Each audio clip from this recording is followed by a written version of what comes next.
সকল নবীগণের একটা শ্রেষ্ঠ দোয়া আছে। যত নবী ছিলেন পৃথিবীতে তারা সবাই যত দোয়া করেছেন তার মধ্যে একটা দোয়াকে শ্রেষ্ঠ বলা হয়। শিখিয়ে দেব কোনটা? সেটা হলো লা ইলাহা ইল্লাল্লাহ ওয়াহদাহু লা শারীকা লাহ লাহুল মুলক ওয়া লাহুল হামদ ওয়া হুয়া আলা কুল্লি শাইইন কাদির। এই দোয়াটা দিনে যে ব্যক্তি 100 বার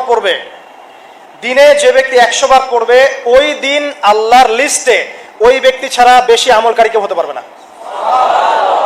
তবে সেই ব্যক্তি ব্যতীত যে এর চেয়ে বেশি পড়েছে, কেউ 200 300 500 পড়েছে, তখন সে বেশি র্যাঙ্কিংয়ে শীর্ষে চলে যাবে আর কি। মিনিমাম 100 বার। আরও ফজিলত হচ্ছে 100 বার যদি আপনি পড়েন ওই দিন শয়তান আপনাকে স্পর্শ করতে পারবেন ইনশাআল্লাহ, এবং আপনার আমলনামা থেকে 100 গুনাহ মিটিয়ে ফেলা হবে, 100 নেকি লিখে দেওয়া হবে ইনশাআল্লাহ।